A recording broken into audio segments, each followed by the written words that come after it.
Hey guys, it's Wednesday, 4:23 p.m. on October 10th, 2018. And as you can see by the pileup of icons here from my QuickTime player, I have tried to record this video several times and my computer keeps crashing. I get about 60% of the way through the video, which hopefully won't be that long, and the recorder just says aborted. It stopped. Please try recording again. So what I've decided to do is go through this old school because I think the information that I have to share with you here is probably the most important information that I've gathered in the entire course of the investigation, short of any of the buoy data that I've been able to show you where we don't have any hurricane wind speeds at any of the places where a hurricane allegedly hit. This time, folks, we actually do have a hurricane, and it's the way the hurricane hit that is of such great value. So I'm going to give you an overview here. What I'm going to demonstrate to you guys is that we did have a hurricane. We had a hurricane come in, and I actually captured it live as it was happening, and that was the first series of failures that my computer started to experience. And what I was showing you in that video was I was saying, let's do a walk down the beach. So I literally took you guys down here, and I show you that at Mexico Beach we had 80-mile-an-hour winds. But they stopped right here at Overstreet. And they dropped down to like 45-mile-an-hour winds. So literally within like a 2-mile radius, we had no winds here in Overstreet. Then I took you from Mexico Beach, I took you up to the Tyndall Air Force Base. We had 86-mile-an-hour winds. Panama City, we had 86-mile-an-hour winds. Panama City Beach, which is literally like 20, what is it? Look, here's where it says here. It says it's 20.62 miles distance between Mexico Beach, you know, in a linear straight line, between Panama City Beach and Mexico Beach. It's only 20.62 miles. So for some reason, you guys, we had a hurricane that hit somewhere between Mexico Beach and Overstreet, because Overstreet didn't show any hurricane force winds. They didn't even show, they showed like 48, and I'll show you all this in a minute. Overstreet, the highest wind speed captured during this time while this hurricane hit was like 40-something, right? Youngstown, the same thing. Sunnyside, the same thing. Panama Beach, the same thing. There is only a 23-mile area, 23-mile distance that this hurricane hit with 86-mile-an-hour winds, and we did not find anything on the shore here. We did not, and I'll show you that right now. I'm going to take you to the buoys, and I want to show you that all these buoys, the closest thing we have here, you guys, is a 61 knot, which is close, but it's still shy of hurricane force winds. And then I'm going to just scroll down all this buoy data, and you're going to see we've got 40s, we've got 15, 27, and I'm just going to keep scrolling. You guys can slow this down in slow motion if you want, but this is just literally to capture the data while I have it available, while we have it available to us. There is no hurricane caught in any of these buoys. And the buoys, you guys, I'm gonna reiterate, the buoys are what we measure these hurricanes by. It is by these buoys, and then once the storm comes on land, it is at the airports that we actually capture this data. So there's the whole pile of data from all the buoys. And as you can see, there are hundreds of buoys. And the closest, highest wind speed we got was from one buoy reading 61 knots, which is still shy of a hurricane. And I'm sorry, that's just the way it is, guys. You may not like to hear this, but this is just the way it is. We do not have one single buoy picking up a hurricane in the water. So basically what I'm telling you guys is that, I'm going to take you back to Google Earth here. We have a strike zone from Panama City, which is here, to the Tyndall Air Force Base that impacted a little bit. It got up to 74.5 miles an hour here at Mexico Beach. But just this area, it did not hit Youngstown. It did not hit Overstreet. It is more like a freight train went through here. Now, this may not seem like a big deal because we're looking at a map in an area that we're not that familiar with. But let me show you, relative to the size, what this should look like. Okay, what I did here was I actually drew a 2-scale map with what it's actually NASA, NOAA, same thing. What NASA's or NOAA's advisories have been telling us. They tell us, let's see, hurricane force winds right here. This is the paragraph I'm looking for. If hurricane force winds stretch out 45 miles from the center of the hurricane, and we know that the hurricane started at 86 miles an hour, then hit 86 miles an hour. I drew this to scale relative to this map down here to show you 45 miles to, because the eye of the hurricane hit right here, 86 miles right here. And I'll just put this down a little bit lower so you can see. 86 miles. We got 86 miles an hour in Panama City. We got 86 miles an hour in Tyndall Air Force Base. And we have 86 miles an hour down there at Mexico Beach. But that's it. But if you use how far out the hurricane force winds should have extended, this is how far out the hurricane force winds should have extended. They should have extended a good 35 miles further. It should have engulfed Sunnyside. It should have wiped out Youngstown. It should have taken out Overstreet, Florida. But it didn't. Now imagine this. This is the hurricane. Now, this would be just for the part where you have hurricane strength winds from 74 to 86 and then 86 to 74. But then, you guys, it says here that it should have, wind speeds should have extended, tropical force winds, which would be 49 to 73 miles an hour, should have gone up to 185 miles from the center. So I can't even draw that on this map. I mean, I can't even do that because my paper is only 12 inches long. It would have taken us another 80 miles over to the east and another 100 miles to the west. So let's imagine this is what that hurricane was supposed to look like. Okay, this is what it was supposed to look like. It should be spinning around and hit everything in this area. And it didn't. It didn't, you guys. Instead of this hurricane actually hitting like this, this is the radius of the entire hurricane. Because by the time we get to Overstreet here, you guys, the wind speeds are under hurricane strength. They're way below. They're not even hardly tropical storm force winds.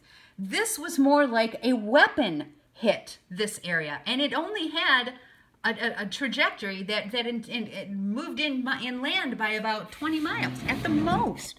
At the most. So what I have to do is I have to demonstrate this with you. So let's go to Panama City Beach first. You'll see this is Panama City Beach. All right. And we're looking at between 12 and 1 o'clock. And here's what we're going to see. We're going to see that the wind speeds were at 12:36, 46 miles an hour. I hope you guys can see these numbers. 46 miles an hour. And they rose steadily from 11 o'clock in the morning. And you can notice that as soon as the wind speed increases, so like here, the wind speed goes up from 32 miles an hour to 36 miles an hour. As soon as it went up those 4 miles an hour, it registered that. So that happened in a period of 7 minutes. 20 minutes later, the wind speeds went up to 36 miles an hour. So you can see as the wind speed increases, it goes from 30 miles an hour to a peak at 46 miles an hour at 12:36, okay? Now, let's go to Panama City, which according to Google Earth here, is literally Panama City Beach and Panama City is like, they're 3 miles apart. Okay, 3 miles apart. Let's see what was happening in Panama City at the exact same time. Panama City, Florida. Okay, now we're going to go to detailed observations over the last 48 hours. And here, remember, that scale ended at 12:30 something. So this one takes us to 12:24. But look at these wind speeds, you guys. This is the precision with which the World Trade Centers went down. I mean, we're talking highly isolated strategic hit. Look at these wind speeds, less than 3 miles away. We have wind speeds that started increasing. Okay, so everybody was on an even playing field at about 11:14. See, 37 miles an hour. The wind started increasing at 11:30 to 40 miles an hour. Then at 11:35, we have 45 miles an hour. At 11:40, they increased to 56. They dropped down to 53. They go up to 55. Suddenly, at 12:08 p.m., we have 82 mile an hour winds. This is when I started recording. I caught the 86 mile an hour winds at 12:12.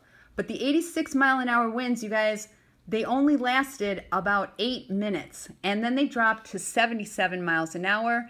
Then 1 minute later, it dropped to 72 miles an hour, and by 12:24, everything was back to normal. 48 miles an hour.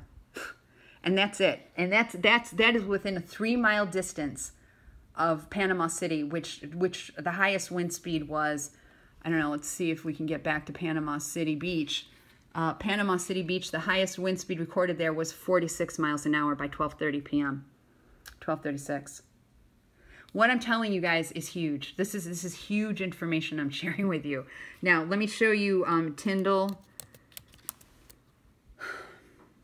Air Force Base here in Florida. Same thing. Almost, this is nearly identical to what we saw at Panama City.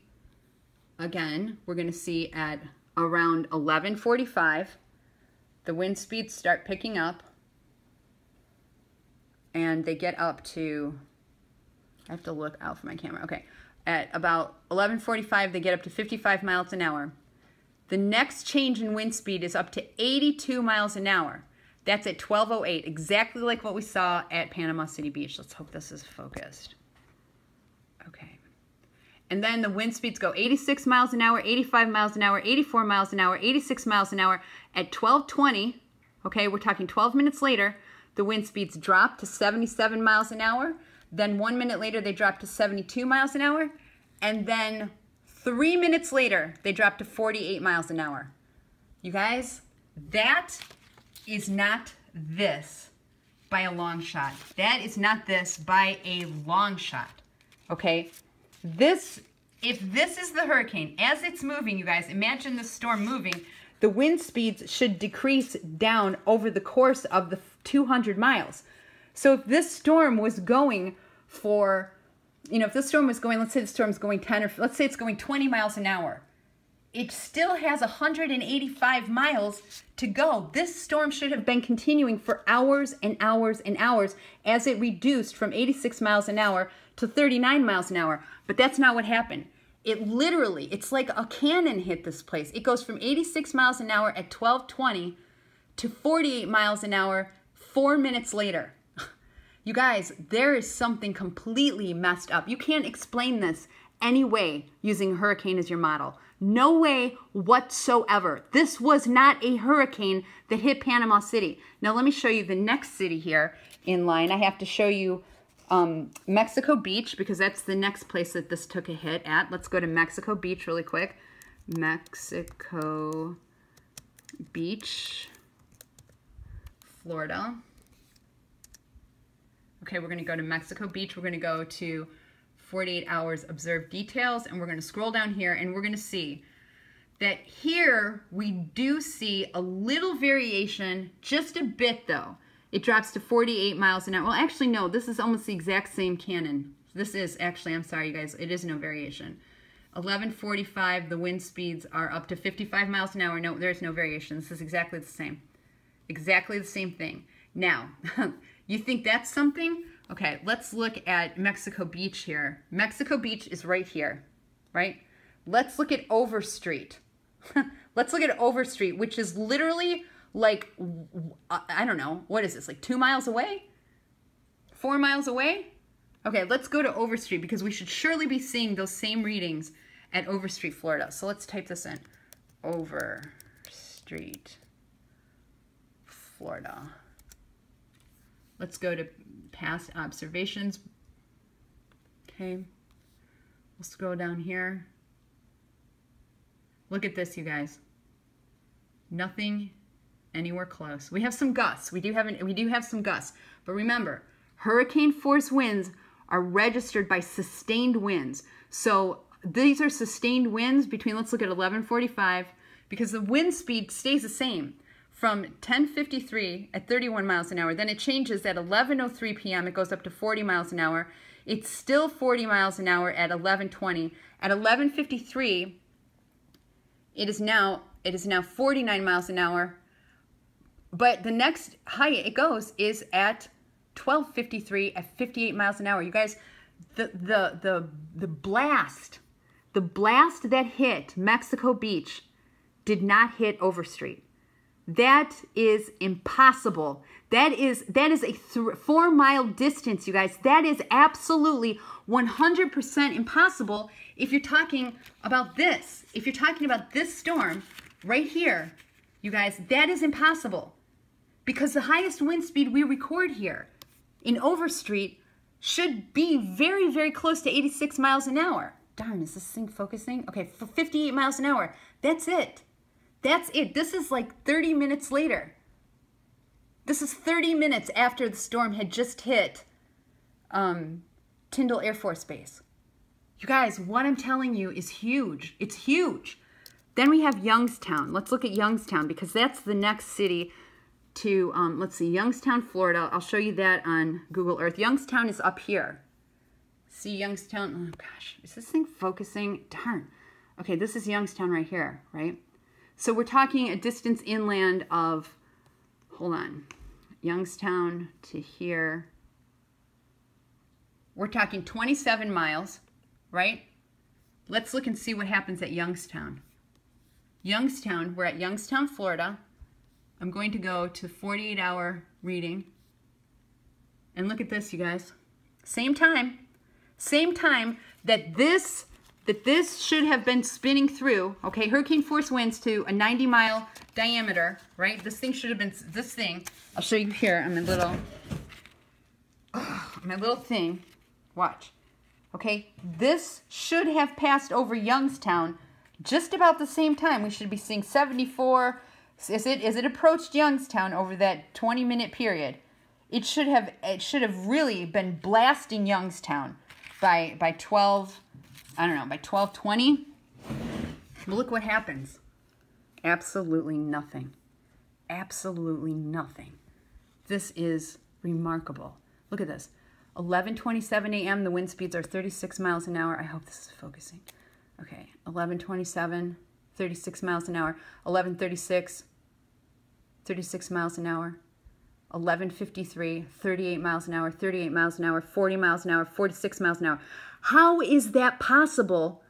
How is this possible when there's literally a hurricane destroying Panama City? You guys, Panama City at the exact same time was getting hit by 86 mile an hour winds. How could those winds not reach out to Youngstown, which is literally 13 miles away? According to this, you guys, the eye of the hurricane hit Panama City. As this storm is spinning around, you should at least see 74 mile an hour winds. But you don't. You don't see anything wider than this. You guys, what I'm telling you is that a targeted blast hit Panama City in the Air Force Base, but nothing else. You guys, I don't even know what to say. This is shocking, and this is why these wind speed readings actually count so much. Because if there was a hurricane hitting 4 miles away, there was a hurricane of 86 miles an hour hitting at this time right here, when 4 miles away from here. You guys, that is impossible. If there's a hurricane of 86 miles an hour here, 45 miles should have felt the impact of that hurricane. And we're not even seeing that within 4 miles. Youngstown and Overstreet. You guys, what I'm showing you is shocking. Now let's look at Sunnyside. Sunnyside is right here. Let's look at Sunnyside at the exact same time. I hope you guys get what I'm telling you. This is such a big deal. Sunnyside, Florida. Okay. Here we go. 48 hours. Let's go. Okay, let's take a look at what was happening here at 11:30. 11:30, we have 33 miles an hour, 30 miles an hour, 32 miles an hour. 12 o'clock, we got 36 miles an hour. 12:27, 36 miles an hour. 12:36, 36 miles an hour. Right now, there are 86 mile an hour winds happening less than 10 miles away. This is shocking. By 1:36 p.m., you guys, and look, this I'm not even, you guys, this is for sure. This is October 10th. This is today. These are today's readings. Okay, Sunnyside, the highest wind speed we had was 46 miles an hour at 1:36 p.m. And yet, what I've just shown you is that a hurricane literally blitzed through Panama City, and less than 20 miles away We don't even have half that wind speed. You guys, I really hope you get what I'm laying down here. It was like a targeted weapon hit Panama City today. There's something messed up. What, you guys, the whole enchilada I have just wrapped together for you, showing you these wind speed data, this wind speed data from all these buoys. We can't establish that there was a hurricane in the water leading up to the shoreline. So that means all this stuff here, we can't establish that there was a hurricane anywhere here. We can't establish that there was a hurricane anywhere here or anywhere here. We have a 23-mile area where a hurricane supposedly hit with an Air Force base right smack dab in the middle. This is literally the most important video I think I've ever made relative to having all the other data that I have compiled for you guys for the last year. I've literally just shown you free fall speed. Free fall speed, guys. Hurricanes don't hit a limited strike area of 23 miles and pop up to 86 miles an hour and then drop down to 40 and not extend more than 23 miles from the area that they were hit. Something super, super messed up is happening here. All right, you guys, I'm going to keep researching. I'll let you know what I come up with. Have a good day.